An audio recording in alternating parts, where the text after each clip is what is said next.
Are you ready? Starting now? Oh, now you just messed it up, you knob. God, you know that the shit that we go through for this, huh? I know. Fuckers better appreciate it. When we started, we were just like, yeah, we're just going to do this, man. You know, shoot our wad into the wind and see what happens. What's the title of this podcast again? I don't know. I don't know. Something with a penis, I guess. Right. Our fucking faces are everywhere now. Right. But you're welcome, ladies. Right. Popular with the ladies. Right. Oh, I'm not even going to apologize because hopefully it sounds fucking hilarious. Yeah, totally. This is fucking explicit now. The explicit button. Let me use my finger. La, la, la, la, la, la.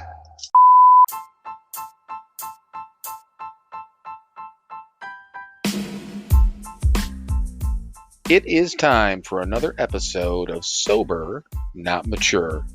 And that episode starts now.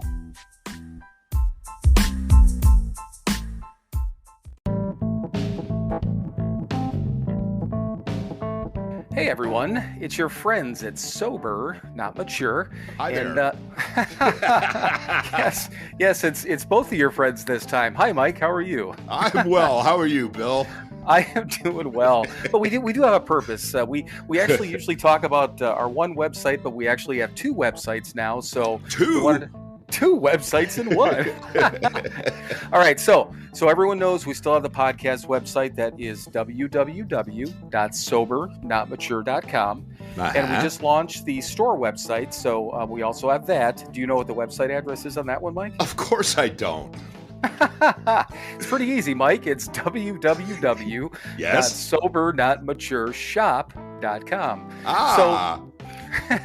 But from the podcast website, you can still hit the store link and get into the web store, or you can access it from our Instagram page through the highlights.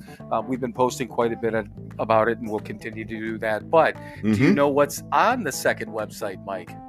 Well, there's a store. There are products that you can purchase for you and your loved ones. Well, Mike, do we still have merchandise?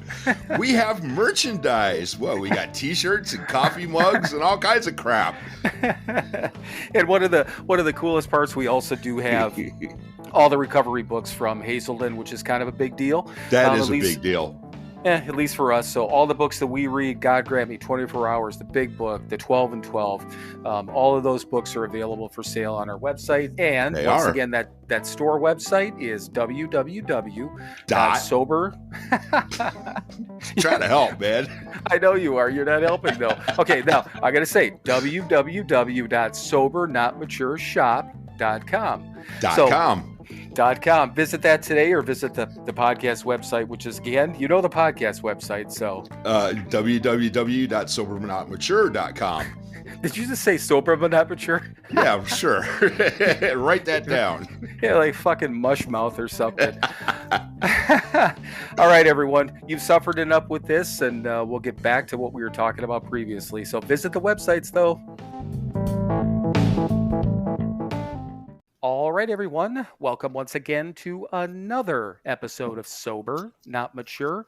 And we do have a couple of guests with us. We're going to let them introduce themselves in a minute. We've got Amanda and Ginny with us tonight. But first of all, ladies, I'm going to give you a challenge because I'm going to have you introduce yourselves, just a brief introduction, each one of you. But I want each of you to use the word fuck in your introduction. Okay. I love this. This is my favorite. I've never done this before, but there's a point behind it. But go ahead. Whoever wants to go first, at least introduce yourself briefly, okay? All right. Hi. I'm Amanda McCoy Flanagan. I'm a fucking amazing author. I'm also a podcaster, co-host a Soul Rising podcast with my girl Ginny. I'm also a speaker. I'm a motivational speaker. I grew up in New York. I live in Colorado. Moved here 8 years ago. I have 2 daughters, amazing daughters. I'm married. Ginny and I are just on a mission to be out there in the world doing good things, helping people. I got sober in 2006. That's probably important for this show, right? And it's just been a journey. It's been an awesome journey ever since. loving life. Just keeps getting better. Cool. Ginny? Woo! Hello, my name is Ginny Oliva Smith, and I'm super fucking pumped to be here. I, you guys are now my favorite show already, my favorite podcast. Plus, we get to say fuck. I too am sober. I got sober in 2016, and I'm a mom. I'm a wife. I have 2 kids. I have a furniture restoration business that I started called the Flippin' Phoenix Furniture Rehab, and I just recently, I'm still doing that on my weekends and every time I have the chance. But I just recently jumped back into like a full-time sales job because money and things. They apparently mortgages. They're saying they need money now, so I don't know. Bastards. I I know. know. Oh yeah, we'll say fuck that. There, I get to say fuck again one more time. Nice. So Very nice. I am also, co-host of the Soul Rising podcast, which is one of my greatest joys, getting to do that with Amanda. And now we get to be here with you guys. Wonderful. And we Yes. truly appreciate it. And one of the things when we have people on, definitely Amanda will talk about your book. You guys will talk about the podcast. Ginny, you can talk about your store. We always tell people this is a wonderful platform to not only talk and get to know people, but we have no issue with people whoring themselves out. Hopefully for Nice. things that you're promoting. I love that. Yeah, whatever. Yeah, whatever you want to whore yourself out Whatever at. I it mean, it's an open forum. But Necessary sometimes. but so everyone knows the reason I had them do that, and I've never asked anyone to do that before with introducing themselves with the word fuck, but so long time ago, whatever it was, some months ago, and I don't know how long, Amanda, you and I have been following on Instagram, but Amanda you messaged me or I messaged you about something and you're like, hey, it'd be great to have you guys on the podcast, but you're like a little worried about the, your language and that sort of thing. And I'm like, oh, we know how to be good. And I'm like, oh yeah, get back to me. And then I brought it up on here too, because I thought it was funny, that you were actually a little nervous about that. And then messaging back and forth, whatever it was, I'm like, you should come on if you think your listeners would, be interested in your book. And I said, and you're like, yeah, still come on the podcast. And you said, didn't you say you were going to give us 2 fucks, one each or something? Yeah. And I told Mike that. I told Mike that too. Do you remember what you said when I said that, Mike, or no? Of course not. Mike said, we don't need your pity fucks. That's right. Yeah. Yeah, he said we can be good. He goes, now we're definitely going to be good. We're not going to swear at all if we come on your Right. podcast. Oh no, you can listen. That's No. the thing, and it's generally me. Ask Amanda. There are times my mouth just, I mean, we edit some of it, but we keep some of it in. It's like the balance, Yeah, right? it makes Because- sense. If it like kind of makes things better, I Right. guess when does fuck not make things better? But like, Right. I mean, if it serves a purpose, then we Right. keep it. Yeah, and I've listened, I think, to 3 or 4 of the episodes so far. And in Ginny, I heard you drop the F-bomb in the first couple of episodes. And there you go. Were you Yeah. like, hey, no, I'm like, hey, I'm going to throw this in her face when we talk to them on Friday. Is my only thought. it's so funny because even early on, it was brought up, and it was, of course, we have so many different people that listen to our podcast, which is really the idea. That was our goal. We wanted people to find our common ground, but we had certain people that were commenting on, well, there's a little bit of cursing going on, and then I don't know if that necessarily fits what you guys are trying to do. But then we had this like whole other group of people saying, I love that you guys are just yourselves and you're super authentic. So we decided to find the middle ground. Right. Well, Find the balance. Well, what we basically said, and Mike and I have talked about it back and forth. To begin with, we didn't have any direction on it, no idea. But with that sort of thing, we had. I don't know if a couple of people brought it up, Mike, or not, but finally we're like, we get some comments about certain things, and our thought was at that point, we've said it on here, we're like, fine, fuck you, don't listen. I mean, there's going to be plenty of people that'll listen, and what we've gotten out of this podcast is our follower base on Instagram, relatively small-ish, for podcasts and things like that. Our listener base also relatively small-ish. We've got our ups and downs, but we've got a solid group of people. They're loyal and they're engaged, so other people that pop in, if they're like, we don't want to listen to you, then fine, fuck you, don't listen. You know, it's it's fine. Yeah. If you do, then go ahead, keep listening. It's cool. Not I going to be love for everyone, you know, in any creative endeavor that anybody does and puts out there, it's not going to be for everyone. And if it is for everyone, you're probably doing it wrong. Right. That's right. Absolutely. I mean, at times I actually wish we got more complaints, because the people that complain are the ones we're usually hitting, you know, and that's a good thing if they find us randomly on Instagram or here, and then when we mention it, that's when we see our other followers and stuff like that kind of like, oh, don't worry about them, you guys are doing great. So it kind of rises everyone else up, and we can really see what kind of a positive mark we're making by the negative people that pop in, and it's cool, you know. So Love that. yeah, that's good. So, Mike is going to tell you a little bit about. Again, we don't really have a format. Cool thing is like I said, I listen to your podcast. You guys get to take a break from trying to save the world and the environment tonight, and we're just going to talk about recovery. But we want to talk about your podcast. Don't get me wrong. We want to talk about your book, and also the furniture store. But we're going to start it off with obviously your story. So, Mike, take it away. All right. Well, yes, we want to hear how you qualify for all of this loveliness that we're all involved with. But we all know how to fuck up our lives and fuck up the lives of everybody around us. We know how to get loaded. We know how to do all that. War stories are fucking boring. So what we want to hear is the solution. Clearly, we want to know about your qualifications for this, but we don't want to sit here and spend an hour and a half talking about war stories, because we all have them and they're all the damn same anyway. So tell us about yourselves. So, so again, I'm Amanda, and I got sober July 30th, 2006. I've had 3 major emotional breakdowns in recovery. One when I was 8 months sober. My boyfriend in recovery died.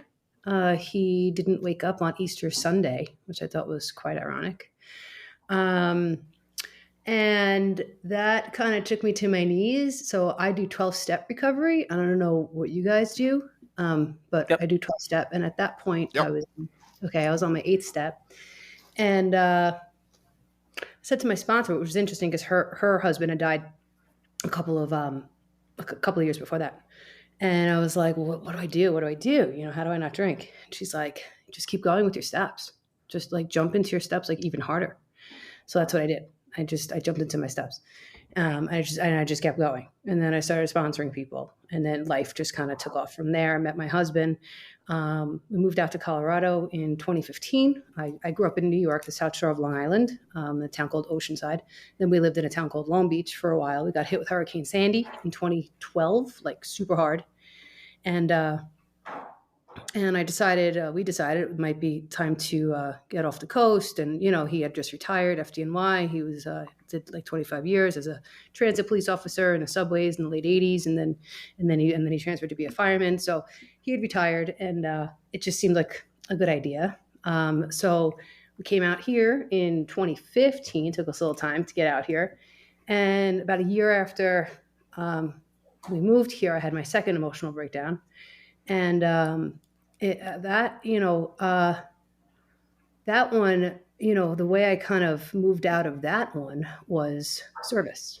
Service has always saved my ass, you know, like Right. the first breakdown, sponsoring people, working the steps, sponsoring people, right, being a service. The second one, we started a clubhouse here in Castle Rock, Colorado. It's called the Castle Rock Clubhouse, and it provides meeting space for a bunch of different 12-step programs.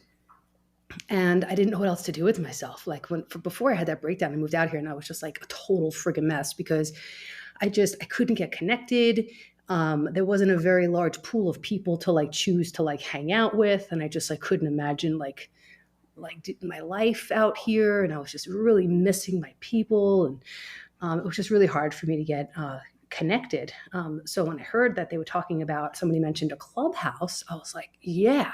Like I got on the phone with this guy, and after the first conversation, you know, he was like, we tried it, but didn't work because we're not very organized. And I was like, well, I'm your girl. I got it. I can totally do that. Like, let's do this. So we spent like 3 years fundraising, and we opened it up in the beginning of 2019.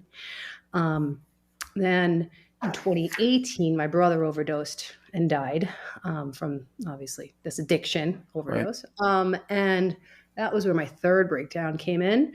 That one was really, really wretched. It seems like each one was like worse than the one before. And I think that's because like the longer I stay sober, the more spiritual I become, the more vulnerable I become, the more open I become, and the more I feel. Right. Right. Like I had like it's just kind of the natural process of how this whole thing works. If I want to continue growing spiritually, I'm going to have to feel more. Things are going to hurt more. I'm going to feel more joy, but I'm also going to feel more pain. And that one really kind of took me to my knees. I was in bed for about 3 months after my brother died. Couldn't do anything but take a bath and go to meetings. And that was pretty much it. My husband took care of the kids. And then I decided about 2 months after that I didn't love my husband, that I never loved my husband, that I thought I wanted a divorce. And I was 12 years sober at this time. And he's also sober. He's in the program.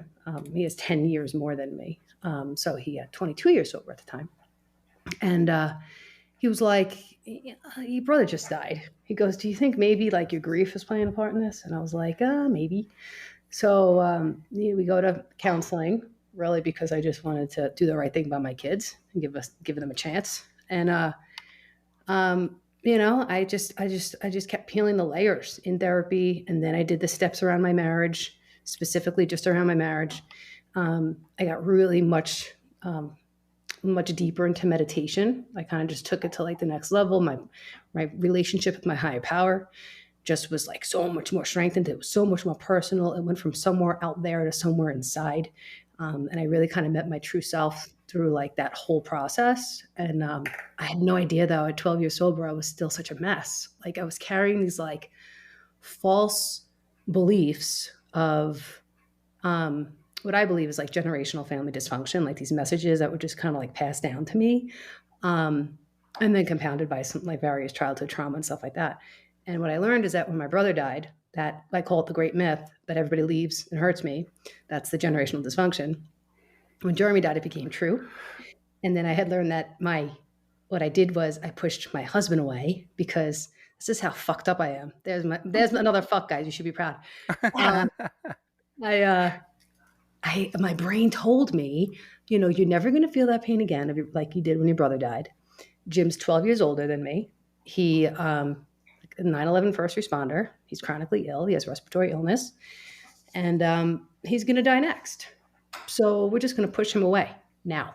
We're just going to kind of grieve it all right now. So you like never have to do this again. Just really, if I hadn't been sober, I think, and had that like muscle memory of like continuing to do what I know works, and staying open enough to like contemplate the things people were telling me, like I went to like the women that I knew and that were older than me and had a lot more time in the program and were very experienced and had life experience. And I went to them and I said, what do I do? And they told me what to do, and I listened to professionals and I got out of my own way, and I found a measure of humility, which I believe is underneath this whole deal is humility. And I was able to say, maybe I don't know what the hell is going on. Maybe I'm wrong. Maybe there's something more. And it was just really the most harrowing, grueling time of my sobriety, at 12 years sober. But the most, I grew so much, I'd say, in like 3 years, from like 12 years to 15 years sober, than I did for the first 12 years before. Right. And I just had this like crazy growth. And each one, that was a major, I've had a couple of different spiritual awakenings in recovery. And that was probably the biggest one. And I really feel like I kind of was able to tackle some kind of like soul mission shit. Like I was put here to like learn how to deal with the fear of loss. Right. So right underneath, I was actually just working with Sponsi this morning. She's starting her 4th step. And I was explaining to her how underneath everything is fear. Every resentments or anger, right? And then what's under anger is fear. Fear that I'm not going to get something that I want, or fear something's going to be taken away, or other fears. So this was like it's like my ultimate thing. It's like this loss, it's like just been this story, like even throughout my childhood, like different types of loss. Ginny and I are putting a show out next week called The Many Faces of Grief. And it's about how loss shows up in all these different areas of our lives. And we don't even recognize it as loss. Some are obviously more glaring. So yeah, my that's pretty much like my story of sobriety up to this point is yeah, I mean, I started drinking at 13. I did everything everybody else said, right? Fuck knuckles. That's exactly what you didn't want me to talk about. It's just like that's all, all the shit that we all know that we do. But my story is not 100% unique, but for me it's unique. Having like I didn't have 3 emotional breakdowns before and stayed sober. I drank through everything. I Right. can now, right? Like I know how. Like when I was going through the second one after I moved to Colorado, and actually no, it was when Jeremy died. I remember total fucking mess, like just anxiety, like just a mess. And these girls kept asking me to sponsor them. And I'm like, what do these girls want from me? Can't they tell that I'm like totally insane right now? And they knew that I knew how to stay sober when shit hits the fan. Right. And that's it. That's it. That's what sobriety is for me in a nutshell. Using the tools, turn to the people. And yeah, it works for me. Yeah. So, in the one thing you said too is that the breakdowns got worse. Everyone was worse than the other one. And my first thought, and I don't know if there was any truth to this, but I've known that, and we talk about this every once in a while, that none of us are ever. I mean, in life, you're never prepared for obviously things that happen, but when we get all these firsts that happen in sobriety, we don't have the booze or the drugs to numb ourselves out. You never know when that you don't know what you're not able to handle or what you can handle until it happens. And what happened to me along the way, and there's nothing in particular, but they have this one thing, and it's a gut punch, and then it's a nut punch, and then somebody pops me in the face and kicks me in the nuts, and I'm like, fuck me. you know and when I don't know, what was it, was it 2 years ago, Mike, when I told you I got all fucked up on the anniversary of my dad's death? It was Yeah.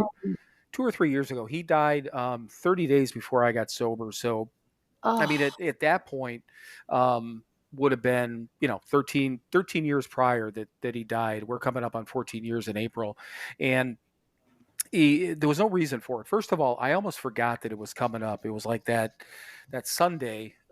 Usually I'd think about it, whatever. Sometimes just post a picture or post his picture on like Facebook or whatever. Wasn't making a big, I don't know, a big production about it anymore, because I deal with it. I thought on a daily basis, and then that particular day I had a training class at work, and I'm pissy and I'm short and I'm fucked up in my head, and I don't know why. And then I figured out that it's obviously the day he died, but I'm like, why? We talked about it. I'm here. I'm like, I don't fucking know, but it hasn't happened since. There's been one more anniversary since then, and I was fine. But why that day? And was it just, I don't know, was I lacking in something? Was I not doing something right? Like you said too, I love the fact that you said that with growth you became more vulnerable, and I think that's true. I mean, for the most part, and Mike and I have talked about this, that we're a little bit more trusting. We're really guarded, but when we trust, we're way open. And when you open yourself up like that to people, a lot of people suck. And you're going to get stepped on sooner or later, right, Mike? I mean, that's happened to us. Absolutely. Of course. Yeah. Yeah. Just because we're doing the next right thing doesn't mean everybody else is. Exactly. Yep. Right. But yeah, and I didn't know. I guess I heard you talk that your husband was a firefighter. I didn't know his whole 9/11 stuff. That's a shame, though. I mean, that's a lot to deal with on top of that. But yeah, that the first thing when you said these girls were asking you to sponsor, I'm like, okay, they see you in turmoil and they see you're handling it. That's right. Yeah, those are the people that are just walking along, whistling Dixie all the time. And never talk about the things that are going wrong in their life. Those are the people, the sober people I look at, and I'm like, okay. Yeah. I mean, I trust somebody who's, I mean, again, airing all your dirty laundry is not, I don't know, not a thing for anyone, but when you see somebody that's open about the struggle and asking for help and dealing with it, those are the people that you want to go, help you go through something with. So I get that completely. Yeah, they just feel more real when Right. people are just like telling the truth. They're just telling the truth, and then they're walking the walk, and that's what we're Right. attracted to. And like you said, it's humbling yourself and saying, I don't know what the fuck I'm doing. Exactly. Please help me. And Somebody accepting the help. else- Yeah, accepting the help and then actually doing the work to help yourself. Right. Yes, yes, 100%. It's all worth it. Yeah. Sometimes it sucks, but it's still worth it. What's waiting on the other side? Going through Mhm. that tunnel. I was talking about it metaphorically, like this morning with my sponsee. It's like kind of like a tunnel. Like she's feeling it. Like this girl's in it. Her brother died also from addiction, and she's, I think that's why she asked me to sponsor her. But I was saying, I'm just really proud of you because like you're feeling it. Like you're really feeling it. I said, and if you weren't, if you were like everything's great and I'm great, I'd tell you you're full of shit, and then I would be worried. Then I would be worried, and I'd be like, she's hiding. I said, but there's a light at the end of that tunnel, but you got to go through the tunnel of pain. You got to go through that tunnel of pain to get to the other side, to where the serenity is, and the peace. Right. Well, and there's been plenty of times. I mean, Mike and I got sober at the same time, and we've been around each other basically from the start, and to the point of being in the sober living facility in a 3-quarter house. We lived together, and I mean now we're family. We're brothers more than friends. Absolutely. Mhm. But I don't know how many times that either one of us. I mean, we're literally we've been sober the same amount of time, went through the same process, got the same information, and sometimes I don't I don't understand something, and I'm like, what the fuck, man? And then he comes back with the, or I'll say something. He's like, oh, and like being open with people. I'm not.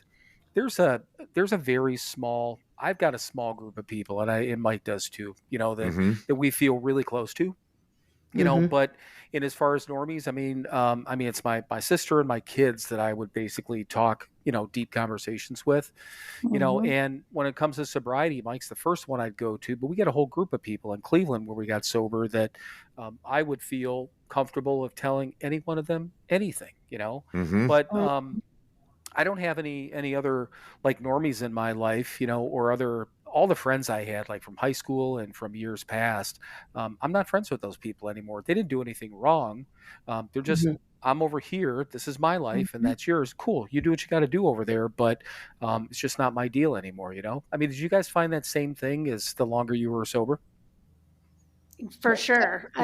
For sure. I think that well, I was just about to say the reason those people aren't around is because you grew, right? It's like Right. some of Mhm. we grow in different paths. And I noticed that right after I got sober, and oddly enough, it bothered me a little bit. It took me a little bit to get past the idea that a lot of the people that I had friendships with that I thought were friendships or that I thought I had really great relationships with, they weren't what I thought they were. Right. And most of them were based on us getting fucked up together and escaping. You know what I mean? We were like Houdini partners. It's like, how do we not feel? What do we do to not feel? And it felt it was weird to have certain people that I had been around for so many years just literally cut me off and not really saying anything, not saying much, or they were just so uncomfortable about it. And at the time, very early in, right, just starting my recovery, I, of course, took that personally out the gate. I'm like, what the fuck, you guys? Like, how is it? I'm finally better, and I had this sense of like, why is it that it almost seems like the bigger chunk of people I had been around liked me better when I was drinking and when I was just breaking myself apart. And it felt that way. But then I came to realize, I'm like, well, no, it's just because you guys were on that frequency together. You guys were on the same train of escaping, and it didn't have to do so much with me. And I started realizing, because I have a lot of normies in my life. I heard to hear you say, yeah, I'm not too many normies. My husband is. I have lots of friends, who somewhat are, but I have a lot of friends who aren't as well too. Right. But that experience was a whole thing in itself, of realizing and coming to terms with, hey, this isn't because you're being abandoned, right? That's a whole other set of issues that underneath that fear in drinking. This is because you are growing into a healthier, better you, and you guys aren't, the thing that you thought was such a bond, it was a bond of escape is what it was. You guys bonded over numbing this pain out. And that finally gave me some peace, you know, and I was able to realize that. And it was by being in rooms with people like Amanda, people like you guys, people who'd been doing it for a long time, to help me realize, like, hey, and first off, you know, what they think about you, it's not even your business. Second Right. of all, you know, like, that's none of your business what they think about you. And those were all things I had zero idea or any tools to work with prior to being in rooms that help with 12-step recovery. Right. So yeah, it was a weird deal to see people kind of fall off. Like some of them lifelong friendships that I had up to that point. And it's like, okay, well, this was built on a different foundation than I thought it was. And that's okay, you know, because I'm growing in a different direction, and that's all right. But there was a little bit of like, yeah, it definitely had some ego wounding in those songs. Imagine that, an alcoholic or a drug I addict that's know. Can you that gets her imagine? ego hurt. It's so weird. Well, and also it's really odd. I come from a long line of professionals, long line of professional alcoholics and addicts. And yeah, I'm like really good at it because I got those genes.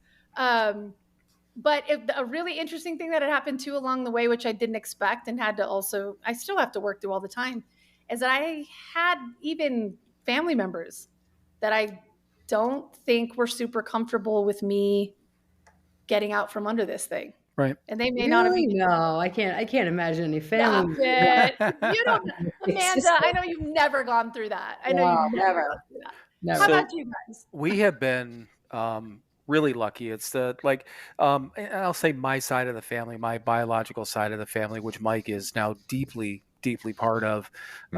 Every single one of them. There's not one person. We don't have a huge family, but there's not one person that turned their back the other way. Even I was able to rebuild relationships even with not just family members that I had harmed. Nobody walked away from me while I was drinking, but people knew I wasn't myself, and all that sort of things. But rebuilt relationships with my ex-wives that then brought along my ex-families. At that Wow. point, That's awesome.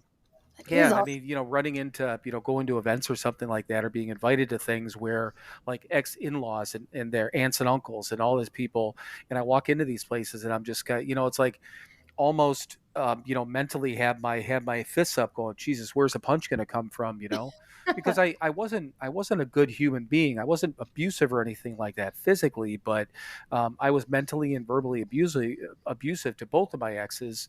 And I know that those stories get back to them, but the thing of it is thankfully, people see us resolve those relationships, with the individuals like my ex-wives, and then the family comes back along. And Mike, I mean, I don't think you didn't have any troubles with your family members on your side, did you? No, I mean, I really don't have many. Right. Right. But no, not really. But when it comes to friends, I mean, I almost feel a bit lucky that I burned every goddamn bridge that I had. So I mean, at the end, nobody wanted to be around me. Nobody.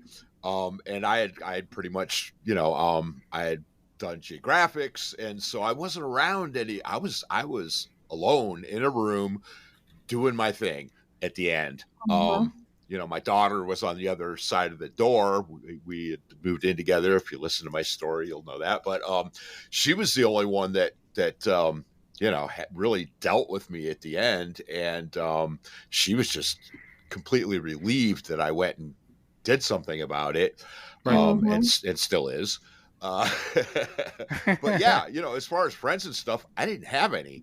So I didn't have anywhere to go but up. So like, yeah, everybody in my life today pretty much is in the program. Very few exceptions. My girlfriend is a normie, but we as the people in the rooms, I mean, she comes to the fundraisers that we do for the sober house that we went through, that I'm still active with. So all of the drunks and junkies that are now my friends, have adopted her as one of us. So, Right. and plus I'm not her first alcoholic. I'm just her first sober alcoholic. Imagine that. Yeah. Well, Imagine that. in Chris's, we've said this, I don't know how many times. Chris is she's a member of this fellowship, and she just didn't have to pay any dues. We all said, Well, yeah. she paid dues, Well, just not personally. right, Right. That's what I mean. That's what I mean. But no, Yes. she dealt with others that she Mhm. that weren't as fortunate as us to find find a positive way and stick there. But Find the solution. yeah, Right. exactly. But yeah, Chris is great. I mean, I never look at her one way or the other. And I mean, well, we talk about it enough that she's a normie, but if it weren't for the fact that we pointed out on here, I'd never, Mhm. Think about Right. it. I Right. just Yeah, never do. because when she's with us, I mean, she hangs out and she's one of us. Right. She just doesn't have the disease. She's just Right. had it surrounding her life, her entire life. Right. So she's comfortable around. She's comfortable around a Yes, bunch. she is. Oh, yeah. And Yeah. she's far more Alcoholics. comfortable around sober alcoholics and junkies. I'm sure. I'm sure she is. Yes, she Yeah. doesn't have to be nervous around us. And I'll tell you one thing, man. Our sober friends, and we've got this group that we play poker with, and we did it New Year's Eve, and we do it as much as possible. I don't get back there as much as I used to. I don't play as much as when I lived there. But this whole group of people, and if it was everyone that was involved, Mike, how many people do you think? 15 or 20? I mean, Yeah, not that are something like always that. there, but Right. Yeah. But I mean, we talk about that all the time. We're sitting around this table, and I mean, these are all, there's some of them are married, some have kids. I mean, we all have jobs. We all have a positive impact on society these days. We all came from the same sober living facility or try to get back, and we're involved. And, I know it's been brought up a couple of times. Can you imagine if somebody threw booze or drugs in the middle of this table and we all decided to Oh just my say, God. just say, fuck it? I mean, I think Mike, I think your comment the one time, because we were talking about fights, whatever, you're like, no, we would just burn the fucking house down. Yep. Oh yeah. And I'm like, okay, yeah, that's probably better. better way to put it. But so Ginny, got to step back a little bit, and I know that you kind of obviously jumped in a little bit in there, but kind of like Amanda did. Tell us what your deal is. Go back in your side. Yeah. Well, I had, again, I think I was somebody who had what I thought was the normal relationship with alcohol for a while, and then Right. realized, it's like, I don't have a problem. I'm just a lot of fun. I'm a lot of fun is what this is. It's not a big deal that I can outdrink everyone. I obviously, like we all do, came to that point where I crossed that bridge and realized it absolutely was not something I had a normal relationship with at all.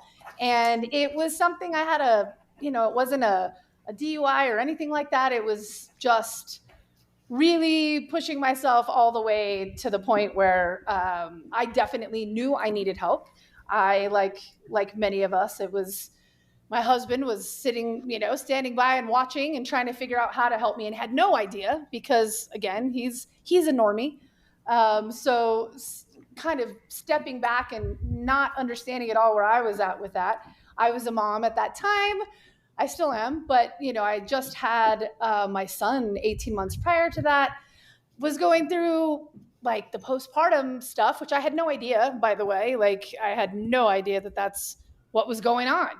Looking back, it took a while to kind of put the pieces together, but not sleeping and having the postpartum and clearly just already being wired this way and having this disease. It was a perfect, wonderful storm of everything culminating together and me getting to the point where I definitely, for sure, it was very clear to me that I did not have control of this thing. I thought I could stop by myself. Because, I don't need you. I don't need you guys. I don't need anyone. I'm great. I don't have a problem, first of all. And then, I made this attempt. I had it in my mind that, well, I'll just be able to stop by myself. This is fine. I made that attempt a few times where I actually was getting physically ill at the time of that, and realized, hey, guess what? It dragged me down to the place of realizing, like, you cannot do this alone. You cannot do this alone. You need help. And I made the decision at that time. I was working full-time, mom of 2 kids, all the things with life. I also kept having the excuse in my mind of, I can't stop my super busy life to get better. I can't do that. I'm so important. The world's going to fall apart if I have to not be around to get better. And then I quickly realized, like, no, you know what? I knew in my mind, I had spent my whole life, I know like many of us have done this too, telling myself and being thoroughly, convinced and committed to that I would never be my mother who's an opiate addict. And go figure, like the irony and how funny it is. I did not become an opiate addict. I went ahead and just jumped in with the alcohol. But I had the realization, it dawned on me as I was physically getting sick, trying to stop, that I needed that help.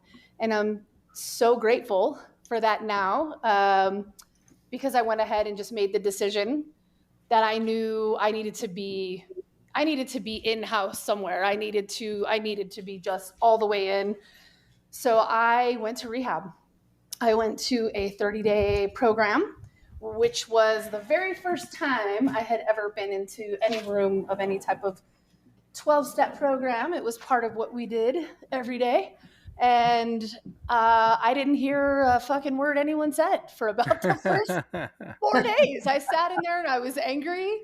I was annoyed. I didn't like that there were people in there that were just like, oh yeah, like I'm living life and things are great, because they were not for me. And I was mad because how am I going to go about this world and doing, being in a job of sales and all these other things.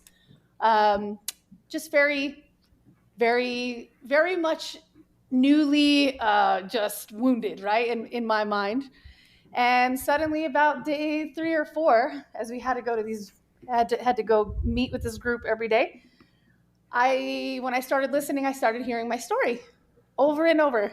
I started hearing my story, and I couldn't believe it, because I was hearing my story from people that, from the older white guy who didn't have kids, who had nothing in common with me, all the way down to, the CEO who was running a company who wouldn't have had anything in common with me. I started hearing my story, and everyone in those rooms. And I realized, and I figured out, like, okay, wait a second, these guys are on to something, because I was hearing people talk about being able to make it through, losing children and losing jobs and losing marriages and all the things without ever having to rely on alcohol to make it through that.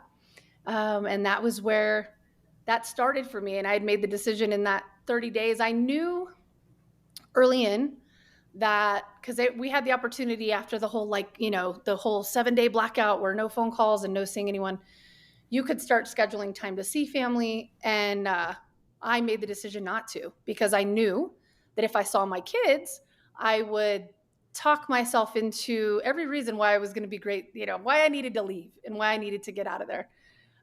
So I didn't do that. I took that full 30 days, and in the midst of that was able to be exposed to solutions that I would have never thought that I would be exposed to in any way, shape, or form. And I'm grateful to this day. I am somebody who, we're talking about mental breakdowns and emotional things like that occur.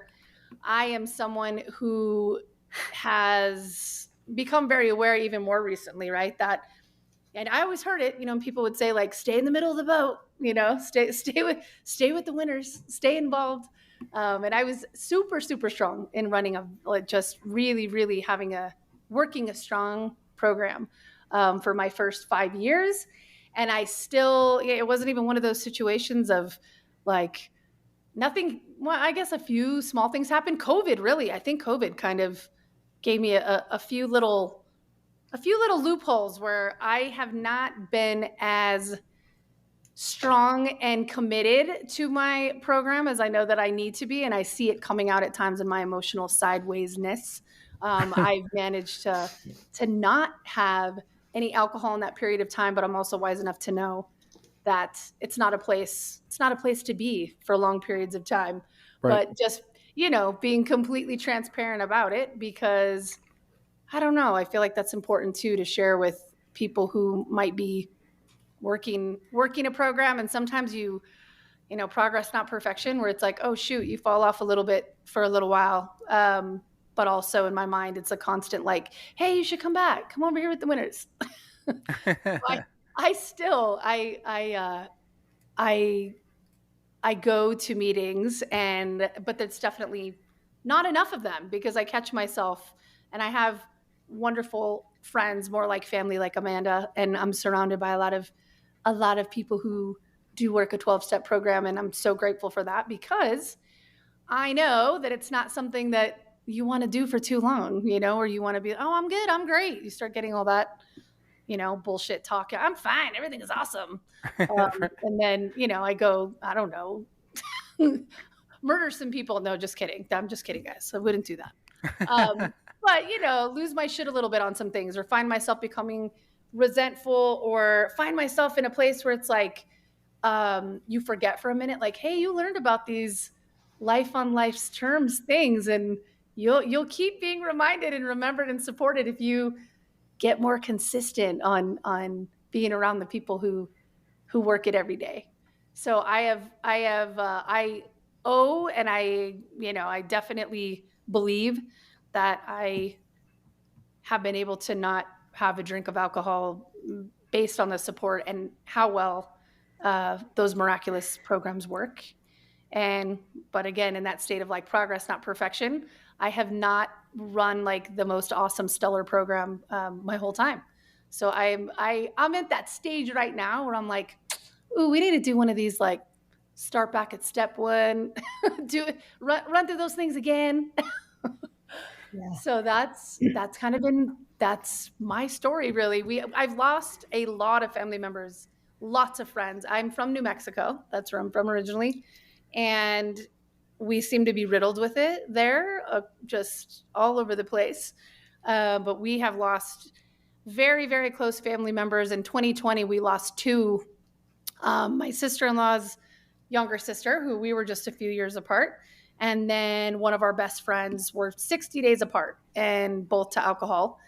And these were people who, professionals in the world. One was a nurse working on being like a physician's assistant. One of them was a professional realtor, an esthetician, and all these things. So it was a tough time. I lost my grandfather to that.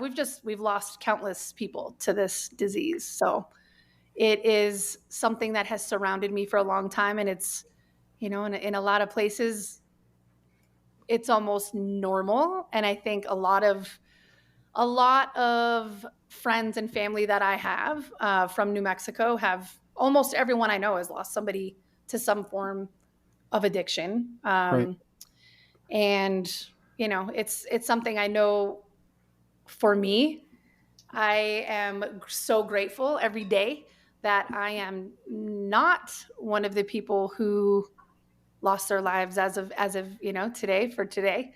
And I feel like I'm grateful for the people who are willing to be open, vulnerable, like you guys were talking about earlier, and share the solution and how they were people who some people had counted out, they were done, they were gone, there was no way they could get any kind of, that they could be redeemed, right? And you hear those stories and it's just a constant miracle.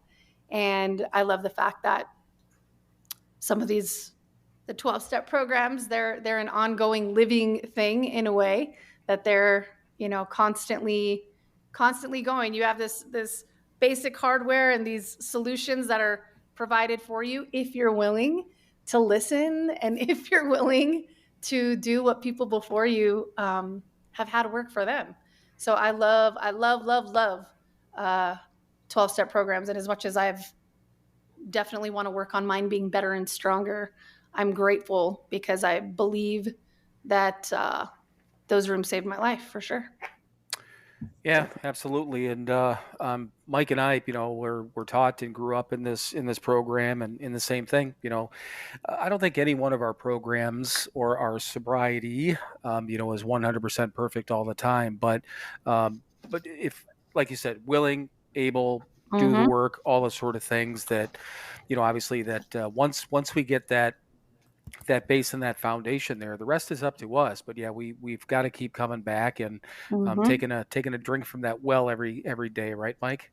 Absolutely. Yep. I believe I read somewhere there is no cure for alcoholism. All we get is a daily reprieve contingent upon the maintenance of our spiritual condition. Aha. Growth. I've heard that somewhere too. It sounds Yeah. really familiar.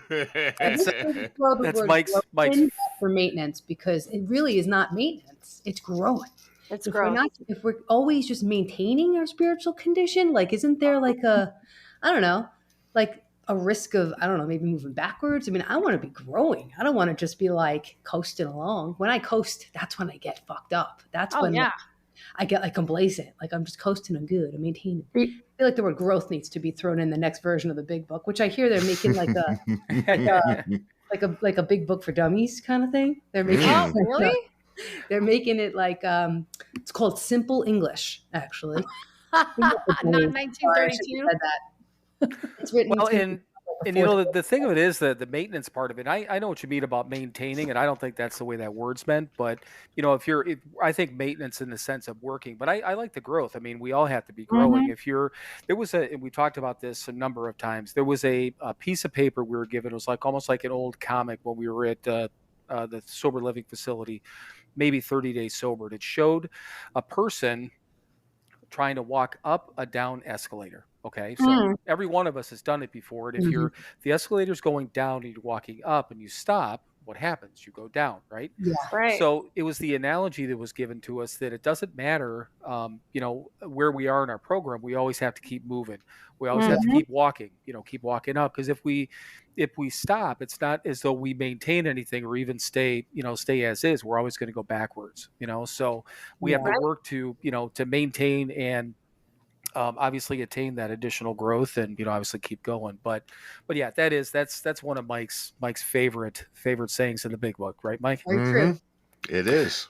But so I think now's probably a good time to take a break here. But for real quickly before, I just want to let everyone know, and Mike, I didn't even have a chance to tell you about this, but I know you'll approve because it's a group that we work with. So we usually have our website promo now in the middle of the episode. I think who knows? Everyone's listening to it now. I may not have it at all, or may have had it at the beginning, but the ad that's going to run right now, if you usually skip over this advertisement, please take a moment and listen to it. It's like 46 seconds.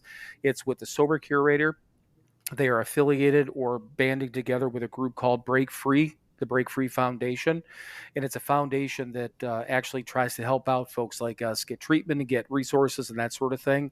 So the Sober Curator, we're in with them. We're curators with them. We're involved with them.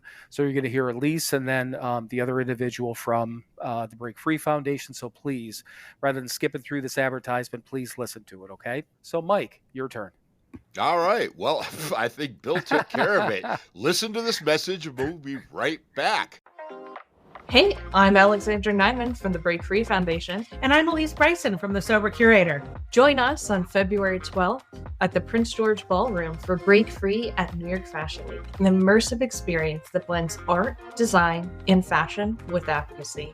See and hear from models and designers, including Lady Cat and Troublous Designs, who are raising awareness for mental health and recovery through their love of fashion and design. All proceeds will support the Break Free Foundation, who provides scholarships for those seeking treatment for substance use disorder. Get more information at www.breakfreefoundation.org.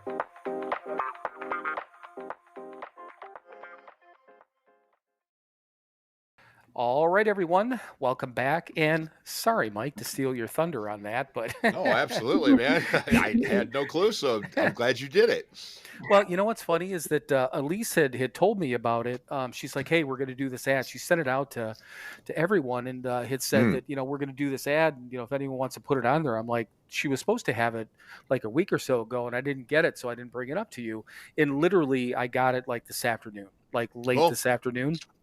And just had the opportunity to download it. I'm like, oh, fuck. If everyone out there or anyone out there is like me, you can forward through advertisements on a podcast, and that's fine. If it's just us, with our fuck this back and forth with our website thing, I don't care. Right. But this Break Free Foundation is kind of a big deal, and they're doing good things for a lot of people. So we're trying to. Exactly. So you assholes that just fast forward, go back and listen to it. Yeah, you motherfuckers. Go. Yes. Do something for somebody else, like Mike always says. God damn it! I love that. It sounds like that sounds like an amazing thing to be supporting and getting out there to people, because there's just when people are out there and they haven't found guys like you yet, not everybody knows exactly where to even begin or where those resources are available. So that's amazing that you guys Right. are involved in supporting an organization doing that. Well, and the Sober Curator, we ran across them completely accidentally, and it was literally from me fucking around with Elise, because there was a list about I don't know. She posted some list about, well, the Sober Curator itself. If it's called the Sober Curator, thesobercurator.com. Look them up on Instagram, the Sober Curator. It's basically a place to go. It's almost like I don't know, an entertainment type of thing, but it's a place to go for sobriety. It's got articles, and they do fashion things, they do sports stuff, they do a lot of different things. But it's pretty cool, and we got affiliated with them. God, coming up on not quite a year ago, 8 or 9 months ago, right, Mike? Something I like think. that. So Elise, who is the founder of it, she did this list on the top 10 or top 15 male-led sober podcasts. And I see this list, and it's posted on there by one of somebody else that I follow, this other podcast. And I look, I'm like, I wonder if we made the list. I'm like, and I'm reading through this, and I see all these fucking things, and I'm like, what the fuck, man? Not only is this podcast male-led, it's led by 2 guys. Right. 2 of us. I'm like, there's 2 of us. So what I did was completely sarcastic post. I mean, not mean, just kind of, I'm like, okay, if we didn't make the list, I'm going to at least get noticed, right? So I took a picture of the screenshot of the article, wrote this thing, and I'm like, hey, this and that. Yeah, we're 2 guys. We went on here. I'm like, if any of our followers on there think we should be on the list, I said, reach out to this Sober Curator and let them know, because I'm like, whose leg do we got to hump to get on a list type of thing. and I tagged Elise, I tagged the Sober Curator, and that's how we got introduced to each other. So I love it. yeah, and she obviously listened to us and followed us and all this different stuff, and then asked us to be curators. So it's a fun group for anyone out there, including you guys. If you haven't looked at that, also, just so you know, Amanda, she does book reviews every once in a while, and she'll do a review on the website. So Nice. if it's something that you want her, I obviously neither one of us can guarantee anything, but Sure. if you want her to take a look at it, just tell her that we sent you over. And, if you want her email address, I'd be more than happy to give that to you, her Awesome, Sober thank Curator you. one. And yeah. And, worst case scenario, if this episode doesn't suck, then I'll tell her that, she could feature this episode on the website too, because she'll do that for us. So. Right. That's And cool. so that's great. So speaking of the book, let's talk about the book. Yeah. Hey, everyone, that's a segue. Go. Nice one, Mike. Good job. I like Professional. that. Very impressive. So my book, what do you want to know about my book? You want me just to tell you what it's about, or You know what? Okay, pretend like you're trying to sell somebody your book, because I think that's your point, right? that? I hate that so much. I get so jammed up. All right. So that elevator pitch thing is just really hard for me because I'm definitely not a woman of few words. So it's challenging for me to keep it short and succinct. But so it's called Trust Yourself to Be All In, Save to Love and Let Go. It is an inspirational memoir / self-help / personal development, body, mind, spirit. It's kind of straddles a whole bunch of genres. But it was actually pointed out to me that it's written, I didn't realize I did this. It's written sort of like how we do, how we share in the rooms, experience, strength, and then hope. Nice. The first part of the book. Is. Yeah, I did that unconsciously. I didn't even realize. Somebody in the program, they're like, do you realize you laid it out like that? I was like, no, I had no So idea. you're saying we've been brainwashed and we do this in everything we do and we don't Pretty even much. realize it. Pretty much, Mike. Yep. It's in there. It's in there. It gets in there. Cool. So the beginning is my memoir-ish, just about my story and just losses. It starts out with my brother, his death, and then getting sober, and then moving to Colorado, Hurricane Sandy. The book is all love and loss, safe to love and let go. So the whole story is basically what I explained before, my marriage troubles that resulted from my brother's passing, and then basically uncovering this whole experience of childhood emotional abandonment that I experienced, which I think a lot of us in the rooms probably had some form or another. Nah, I've never heard All that. come from dysfunction, right? I've never heard that, Amanda. Yeah. And yeah. So it's that I trace it kind of back to like that's the beginning of it. This beginning of the feeling of this like deep well of like a void, like this void inside that I was trying to fill with all these different things, including my husband's approval. Met him. He was 11 years sober. I was a year sober. I couldn't believe he was interested in me. He was like this successful guy, and I was like this newbie. Like, looking back, I had no business whatsoever getting involved with him at that time. And so it's basically my journey to really finding myself and finding myself through pain, right? So basically how to turn pain into purpose and how to go into the pain and really go into it, trusting that you're going to come out the other side and you're going to come out wiser and better. And I don't even like to say stronger. I don't know, I've been having like an issue with that word lately, but because I believe, the strongest people are the most vulnerable and AKA the weakest, right? I think like the weaker that we can actually be and the softer and the more gentle and the more vulnerable, the stronger we actually are. But then it kind of moves into, it basically teaches you, then it turns into like almost like teaching. Then I turn it back on the reader. So it's not just all about me. Because when I was first writing it, I self-published, but I was going to work with a hybrid publisher. When I told her, what I was writing about, she's like, I was convinced that this was not going to be a memoir. My final editor actually convinced me to make it inspirational memoir because I was like, who the hell cares about me? And she's like, exactly. She's like, nobody cares about you. And I was like, thanks, lady. But there's a million memoirs you could read out there. There's, you could be reading about like Jessica Simpson. Who the hell wants to read about me when you could be reading about like Matthew McConaughey and like all these people, these interesting people. But my editor did say, like, your story is the most powerful tool that you have, and it builds trust with readers. So I just poured over that thing for a good, I guess the first draft was written very quickly, 6 to 8 months, and then I had to rewrite it, and it morphed and changed, and it became. It wasn't even about what it ended up being about this generational dysfunction and this, healing your pain through loss and all that kind of stuff, coming to your true self and all that. It wasn't even really about that. It was kind of hiding. I didn't want to like hurt anybody's feelings. And it's not like you said, like I'm not airing my dirty laundry. Everything that's in there is purposeful. It's for a reason. It's to show you a piece of my pain and my story, and to sort of qualify me for people to say, okay, she gets it. She's been through it. Right. And of course, like not everything is in there. And then it basically is a map. It's a roadmap to learning how to trust yourself to show up in all of your emotions so that you do not have to fear future loss if you've been through loss. And most of us have. If you've experienced some kind of trauma or pain or traumatic loss, sometimes it can keep us it can hold us back from fully being all in with not just other people, but ourselves. We hold us back from really diving into our well of emotions.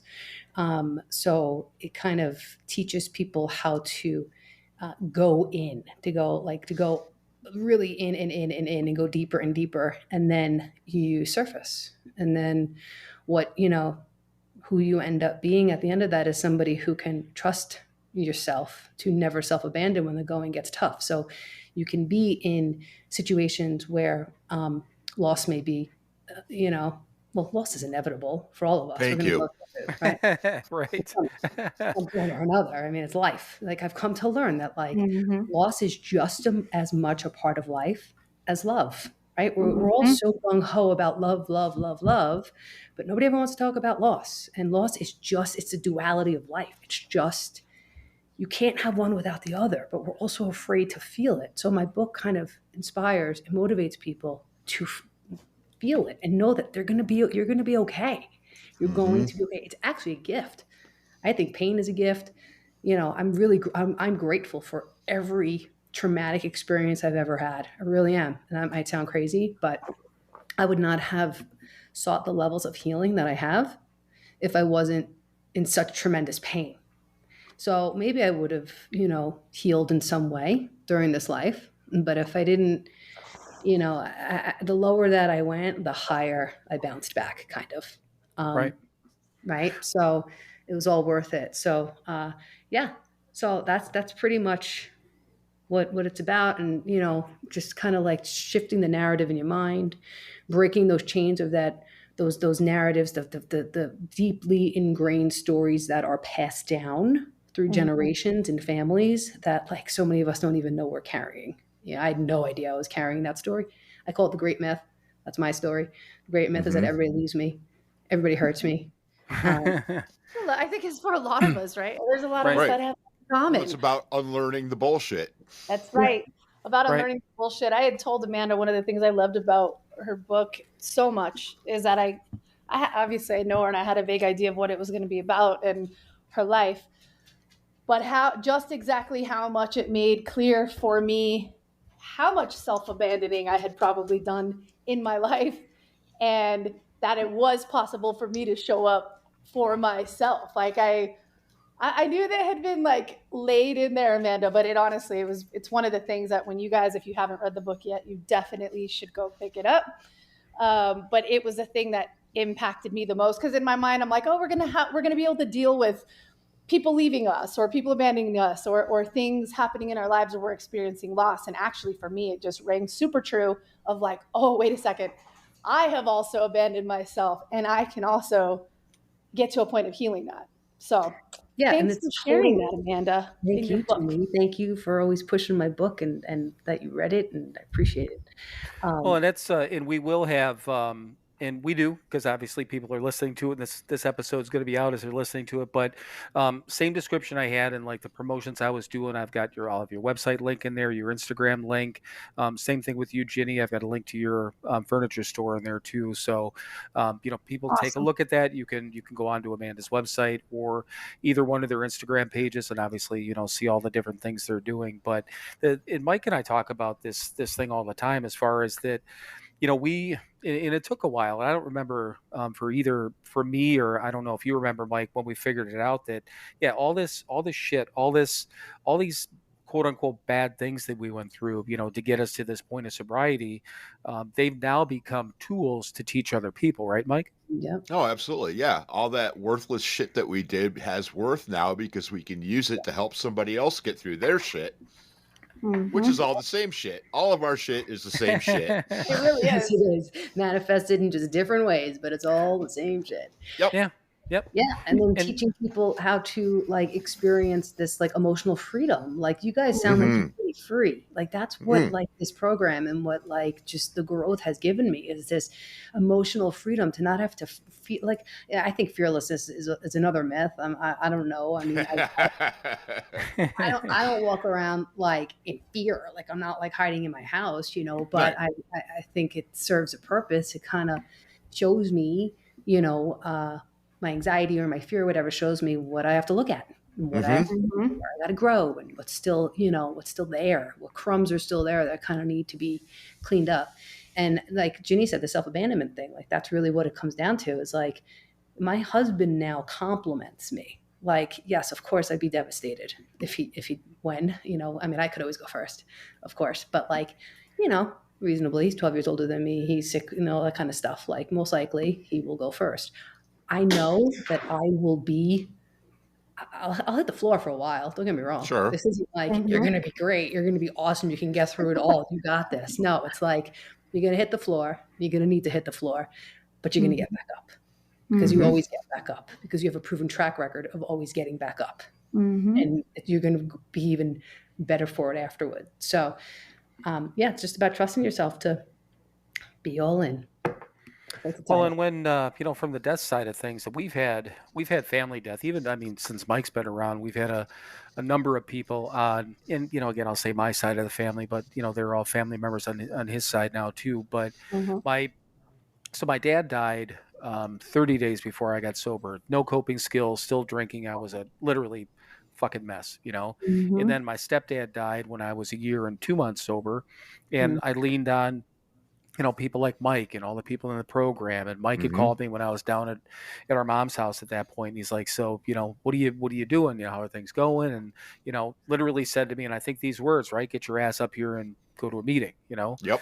And it never crossed my mind, and I needed him to do that. That's exactly what I did. And then, you know, again, my biological mom, but who's a woman who became Mike's mom also Mm-hmm. over the last, you know, well, at that point was 12 years, Yep. died a year ago in October of 22.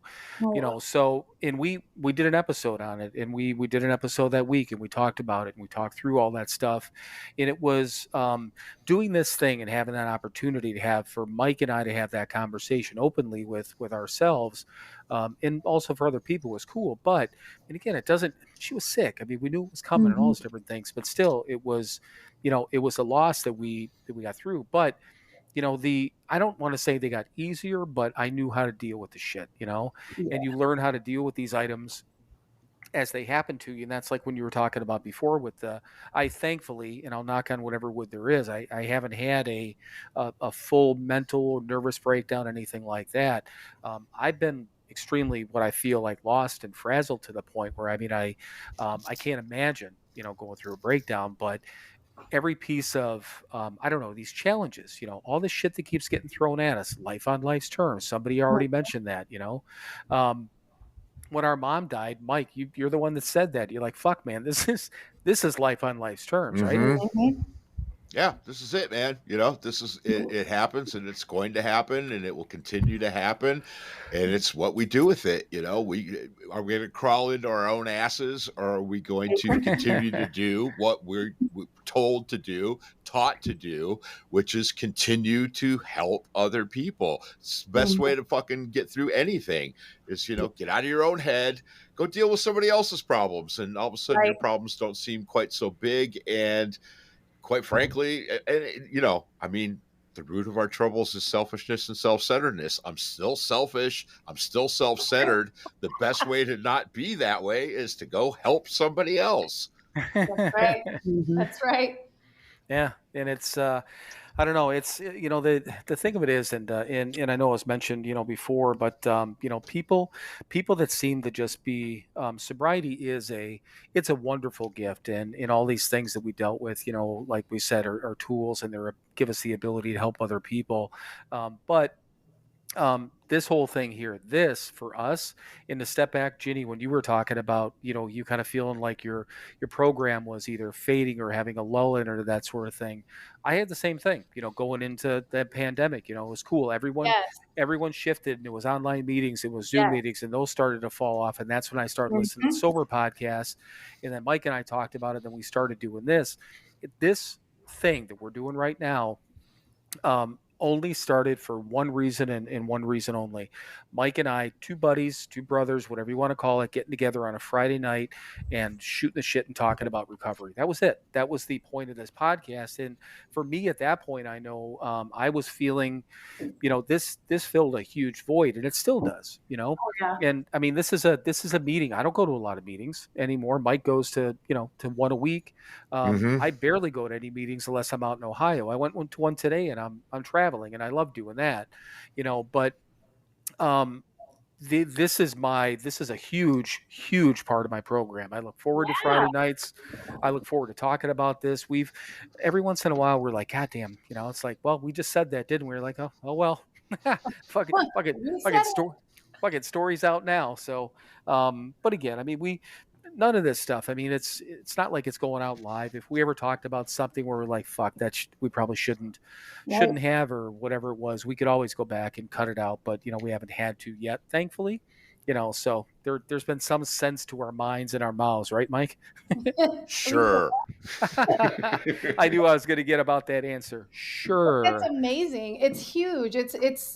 I love to hear that. And, you know, see, that also helps me in hearing you, because I feel the same way about our podcast as well, you know, but also just providing this other very accessible tool, maybe to people who haven't quite found some type of 12-step program or anything else. This is super accessible to people who have no experience yet. And you guys going out the way you do, as authentically as you do.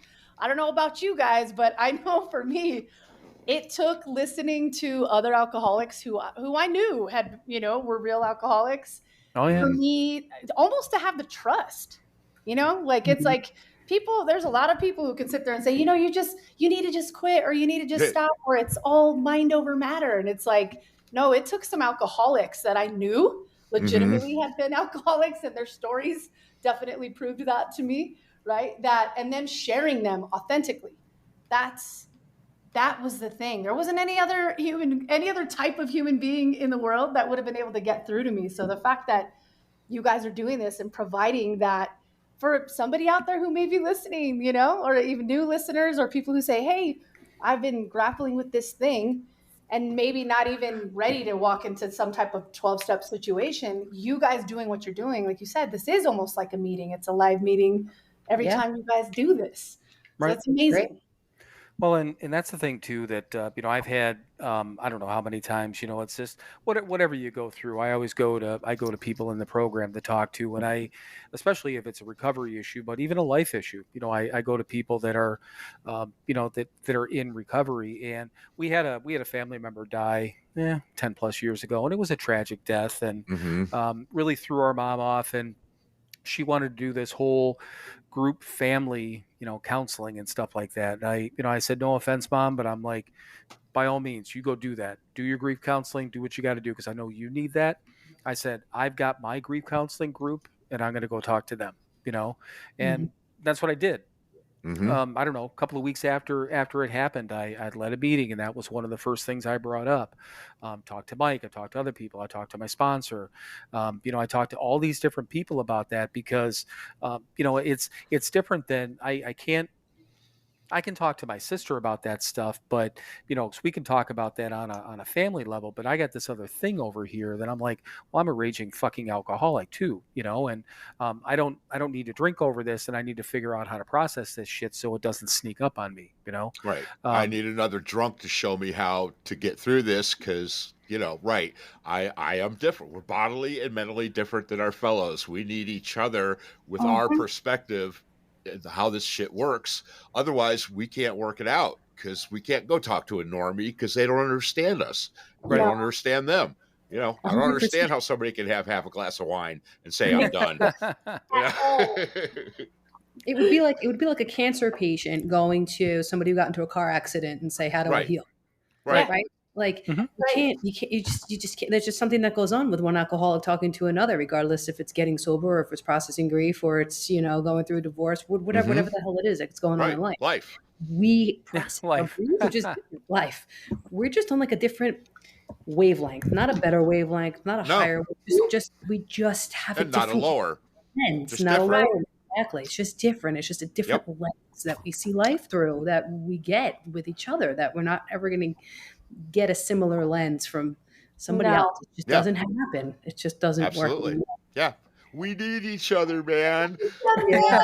Man. Yeah. So the one thing that, and obviously, I want you guys to talk about your podcast a little bit, but and I will have also, I've got your Instagram page tagged in the description also. But one of the things you talked about, which I thought was interesting, you talked about fear and shame, which Mike and I have talked about that a lot. But that's one of the things I made a note on. But the other thing you talked about was, and this is something that we talk about endlessly, is connection. You got to have the connection with people, but you specifically talked about, connection with people either you don't know or that are different than you, which I thought was kind of cool, because you said that sometimes brings out, I don't know how you were talking about it, but you were just talking about that human connection, people being afraid to talk to other people, people being afraid to walk up to somebody else. And you walk into like an AA meeting, and I went to one today. I'm in a different city, a different state.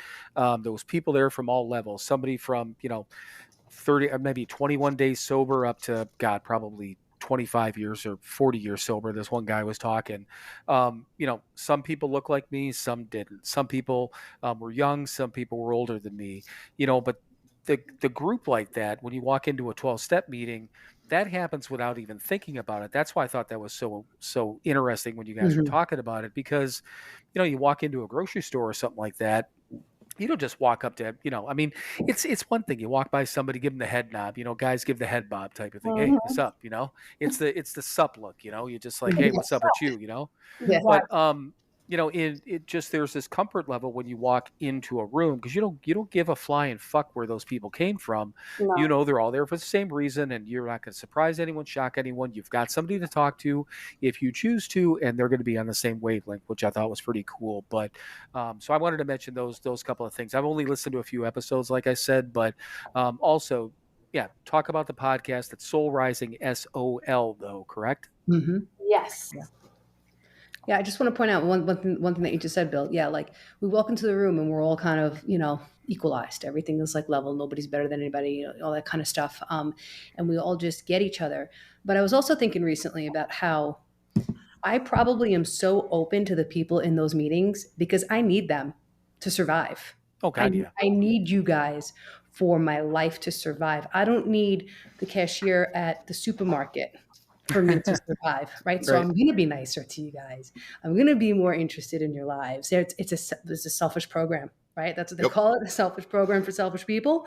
Part of it has to be true that there's some kind of instinct inside of me that I need you just as you need me. And that's why Mhm. we're so connected, because it's a deeper survival thing. Oh, yeah, absolutely. Think about that.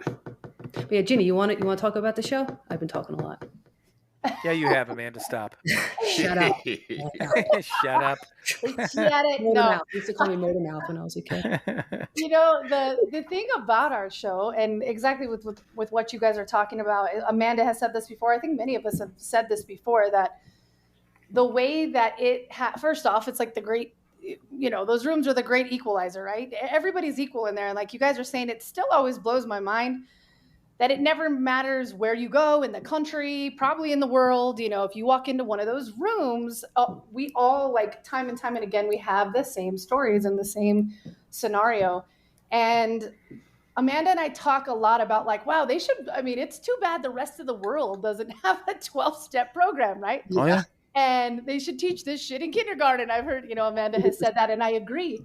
And quite honestly, that is kind of along, the foundation of how Soul Rising came about, because Amanda and I would sit and talk about different things, going on in life. And at that time, of course, right, we all had we all were reflecting during COVID, we all had this forced time on our hands, right? Which was, I look back on it, it was a gift, really. But this forced time, like this forced time on our hands to slow down, pay attention to things. And we talk about, too, right underneath most things, and even our resentments and all the things that we learn about in these rooms, is fear, all those things that we have tools to talk about.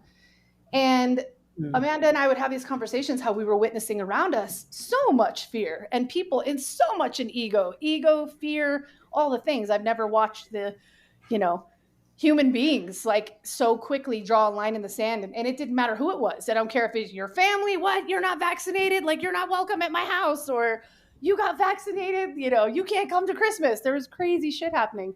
And we talked a lot about just really wondering, like, how are we going to come back from this? And as she and I would have these discussions, a lot of it was rooted in our experiences and in 12-step, in 12-step rooms and in our journey of trying to get better. And we were talking about, golly, it would be really great if we could do this and kind of share these same kind of ideas in a way of getting the connection and bringing connection back in the rest of the world too. Because obviously in the rooms, you can always feel that.